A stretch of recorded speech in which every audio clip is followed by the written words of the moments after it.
and my dear friends, good morning. At the outset, I'd like to thank Raviji for giving me this opportunity. In the next 10, I was very keen to attend the inaugural session, although you were given a slot tomorrow evening, but I was very keen to attend the inaugural session because I just wanted to convey about the mission in a broad way and the opportunities. Primarily, I'm looking for, I'm using this opportunity to connect or to send message to those new companies which are in the sector of education technology in our country, and also to the administrators of the colleges and schools in our country. Now, if you look at the higher education sector in our India, the last 10 years, we call it demographic dividends, focus on school education, it's exploding, it's increasing exponentially. So one estimate says that every day around 5,000 students are joining higher education sector in our country. Every day, 9 new institutions are opening up in our country in higher education sector. Our GR is 22%. We have around 2.5 crore students, 25 million students in higher education sector, and we have around 42,000 colleges. You must have read an article last month which said that now India has the largest higher education sector in the world. Earlier people used to say it's China, somebody used to say it's USA, but now established that India has the largest number of students in higher education sector in our country.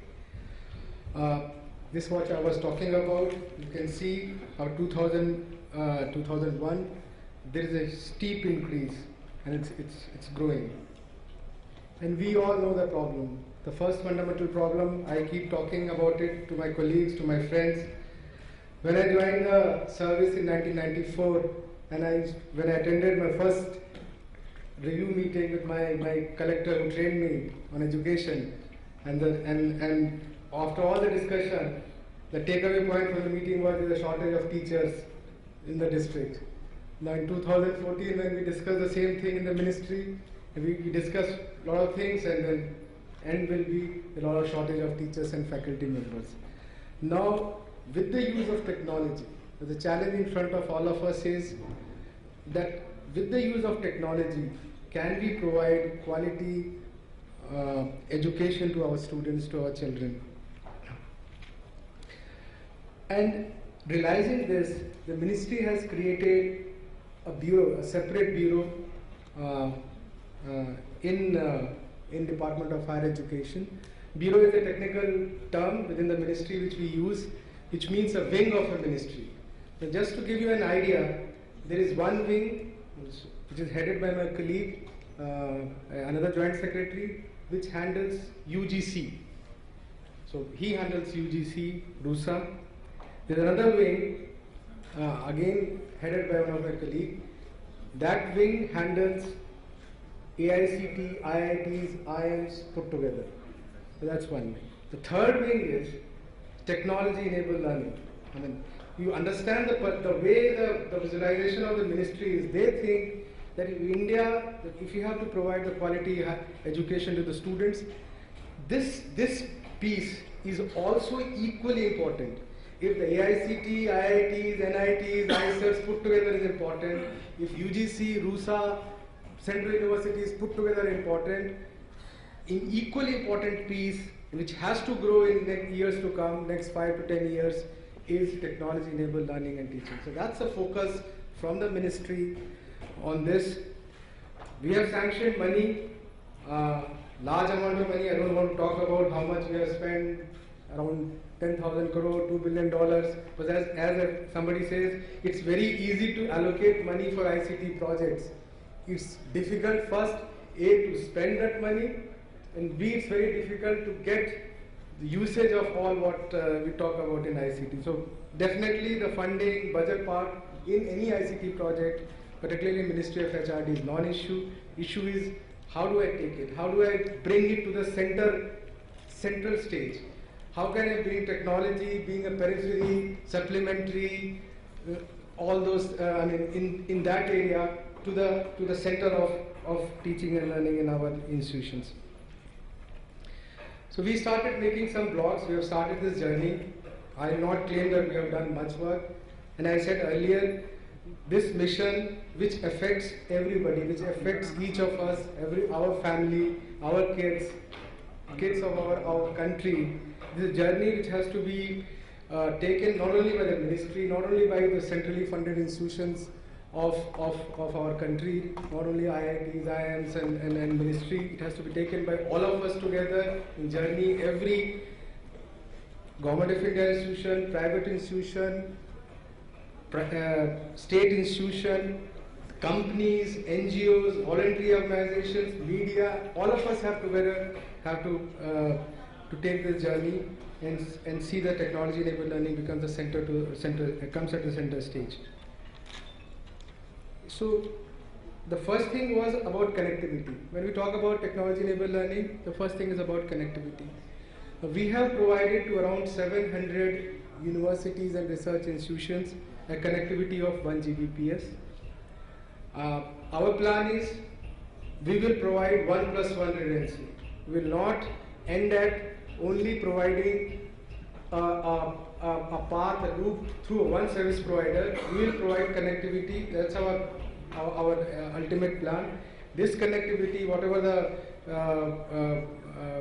the private network we are talking about, will have a redundancy of 1 + 1, which means not only loop from one service provider, we'll have two service providers, so that there is a reliability of connectivity at every university and college. Because whenever we go to the university and college and talk about technology-enabled learning, we discuss everything, and at the end of this they will say, how our connectivity is very poor, so what can we do? We cannot do anything. So we are sensitive to it.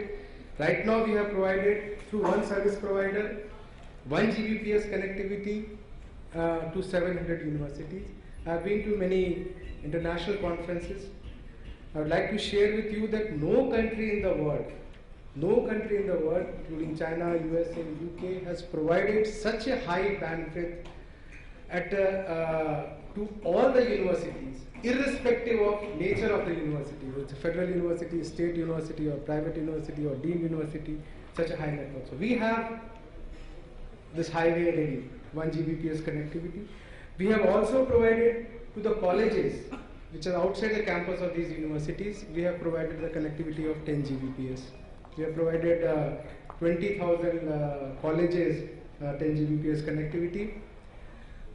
If any college present here has not got this connectivity, I'll be happy to interact with them and guide them how to take this connectivity. And second, we made a lot of applications.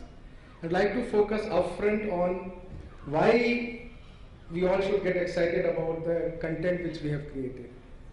When we created the content, the issue of licensing came. What should be the licensing policy of all the content which we have created through public money from the money of the people, citizens of our country?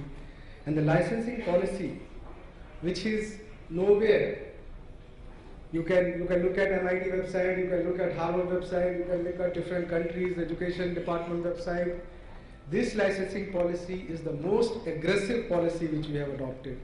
And what is it? What does it say? It says everything which you are making through Ministry of HRD under this mission is CC-BY-SA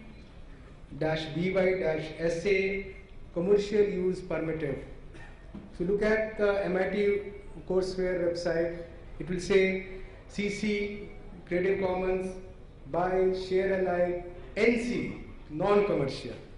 We don't believe in this. We believe that we have a huge task in front of us. We have to reach out not only to this 2.5 crore students, we have to reach out to the lifelong learners, the people who are the professional learners. So if you have to reach out to them, only government being provider, only the state government being provider, government of India being provider is not sufficient. We have to collaborate with the private organizations, the NGOs. So it says that anything which is being made by us can be used by a private company and they can market that product commercially. So that's what it says. they have to release that in the same thing, but at the same time they can use it commercially also. And what are the products which we have made? The one of the product which we have made is a tool through which we can conduct e-classrooms. As I said, again, it's available. Somebody can use it. Some further modify it. The source code is available. So this is AView. Most of you must have heard about it. It's a tool which has been made. Yes, there are large number of video conferencing, web seminar tools available on the web, but this has been made keeping the needs of the education sector in mind, whether it's a school education or it's a higher education. This is one such e-session taken by Professor Phatak of IIT Bombay. Then the content which we made, then we defined the dimension. Before making the content, we said what should be the dimensions of these e-content which we are making. And we said it should have 4 dimensions. The first dimension is that it should have good video, animation part of it should be there. Second, whatever the lecture of the professor or teacher is there, the text of that lecture should be available. Third, it should have a good question bank related to that lecture should be available with that. And the fourth is related to that lecture, all the referencing material which is available online also should be part of that content. So keeping this in mind, we started developing the content. Most talked about one, and I think most of us who are in particularly higher education sector are aware of this. NPTEL, 16,000 lectures in technical education, in education, pure sciences, from the professors of IIT, IIC Bangalore is part of this. So what I was saying earlier, now these 16,000 lectures, which are the text is available in English, video is available in English. Now any private company can take these lectures, put the subtitles in Hindi, Telugu, Bengali, Malayali language, use these videos, put that subtitles and can market it. So that's the opportunity we are providing it to our the players from the private sector. That my policy is available on my website. However, if somebody wants to be doubly sure, wants to enter into an agreement with us so that tomorrow something happens, a copyright issue happens, or licensing issue happens, we have to show it. We are very happy to also give it an MOU, enter into MOU so that it becomes even more, it gives a more secured feeling to our private partner. These are the 16,000 lectures which are available. The second one, also in higher education sector, talked about a product, Virtual Lab, where around 1,000 simulated labs of physics, chemistry, electrical engineering, mechanical engineering, chemical engineering, civil engineering, all these simulated experiments are available. What is the idea? Idea is that we know that when student goes to the lab, the time is restricted. It's a 3 hours lab, and when a student goes there, 1 hour he spends in familiarizing himself with different equipments. Idea is let him practice something which people are talking the term flipped classroom. So this is something about a flipped classroom for the lab. That where I practice that lab or that experiment one day before, and when I go to the lab, those 3 hours which are available to me for the lab, I actually do a quality work. So that's with that idea, these 1,000 simulated labs have been created. Also, there is a facility where large number of equipments which are there in NITs, IIT and ISC, we can remotely log in and actually conduct experiment. So that facility also we have made it available. Not only for, as I talked about this content, NPTEL for technical education, the same thing is available for other than technical education, English, and the way we have done it, yes, each university has a different syllabus. Now how to prepare the courseware, open courseware, the idea was take a model syllabus which has been put by UGC and build open courseware around that. And then, as I said earlier, the universities, the private sector can pick it up, modify it, do the mapping with each university syllabus and take it forward. So we have The courses were available for English, mathematics, botany, environmental science, photography, anthropology, history, Hindi. An idea is in next 1 year, we'll do it for all 84 subjects, important subjects in our country, both for undergrad students as well as for postgrad students. We also have done large documentation for free and open source software. Idea was, why did we do this? Idea was that one area which we have to encourage is entrepreneurship in our country. And if we have to encourage entrepreneurship, group of students want to start their own company, particularly in the area of technical, technical related fields, technical education field. One of the costs is, apart from manpower, is the licensing cost. And if we can expose them to good, useful, open source software, then definitely their initial capital cost which they have to put will come down. The problem with open source software is the documentation is poor. I can't practice so much. As a student, I want to learn it, but I don't have all good documentation for this. With that idea, we took this project, and the way the documentation for large number of open source tools which we have done it is we took the books, examples of the books, solved examples of the books, and build code around that. So if I use Scilab, there are some 600 books. Examples of all 600 books have been coded using Scilab. So that if the student will have a book with him, he can practice all these examples, and through this he will come to know about the different features of the package. So that work also for large number of softwares we have done it. We also did, particularly in the field of IT literacy, very small 10 minutes tutorials, spoken tutorials, not only in English, but in Hindi, but in 22 different languages, our languages which are enshrined in Constitution.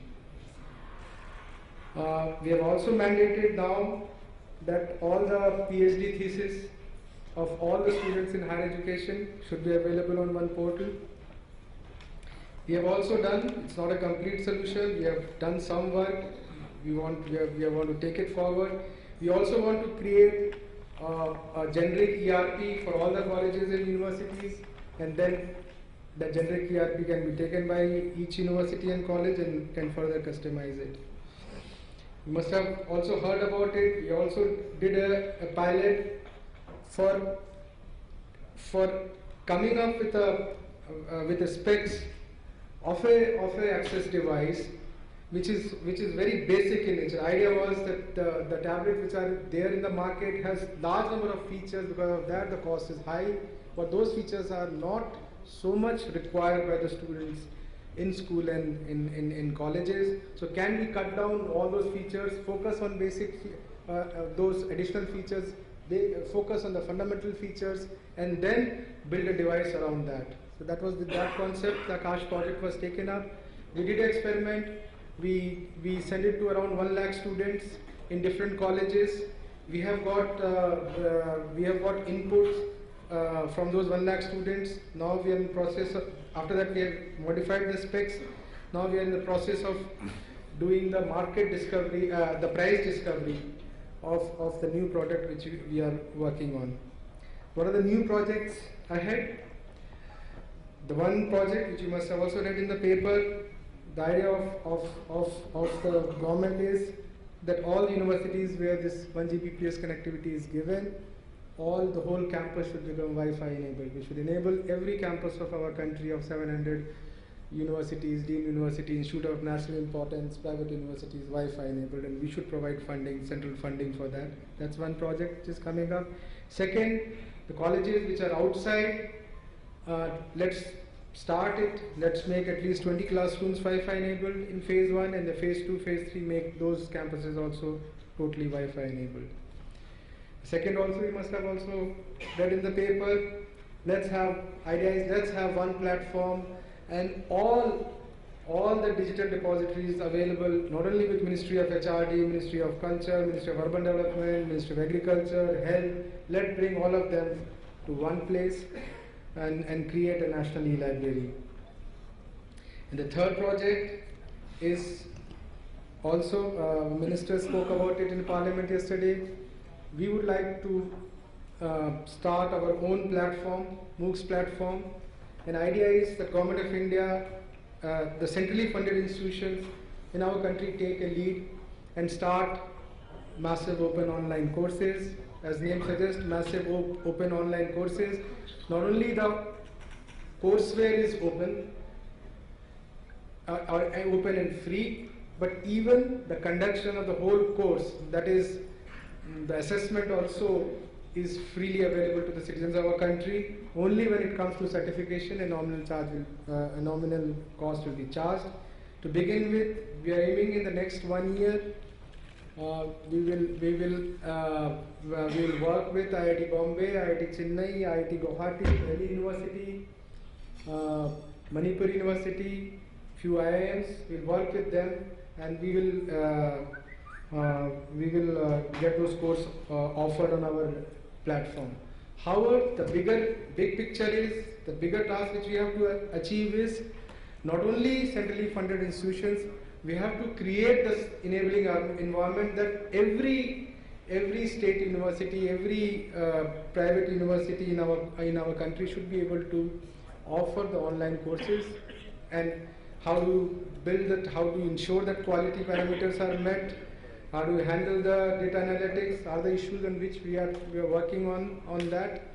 And very soon we want to work towards this and come up with a regulation which will enable the private universities and state universities also to offer online courses. We also want to encourage, we also keep receiving a lot of requests that as a professor I have spent a lot of time doing work in technology enabled learning. However, when a promotion thing comes from assistant professor to associate professor, the API score which UGC has put doesn't talk about technology enabled learning. You are talking from the ministry, but at the ground level there is no recognition, no appreciation for this. So we are also working with UGC and AICT, and we are coming up with a policy through which the person who has spent, if some credit is given to a professor who has done some research paper, credit has given to a professor who has taken class for his students in the campus. Similarly, credit should be given to the professors and faculty members who either conduct open courses, online courses, or create open courseware. So that credit also should be given. We are working on that policy. This all from my side. This is my website. For more information, nmeict.ac.in. This is one Mr. Bharat from my office. He is there. He'll be there today or tomorrow. If any more clarifications are required, he'll be happy to clarify those. Courtesy Ravi ji, we have a dedicated session, and the request is on the last day, tomorrow 3:30 to 4:30. Request to reschedule your flights. What I have requested, I talked about these different projects. I have requested somebody from the project to come, from these big projects which I talked about, to come and share about the project and their experience with you, so that you will get first-hand information about, more detailing about the projects, what more can be done in the project. There is a session on NMEICT exclusively tomorrow, 3:30 to 4:30. I request you to attend. I thank all of you for your kind attention. Thank you very much.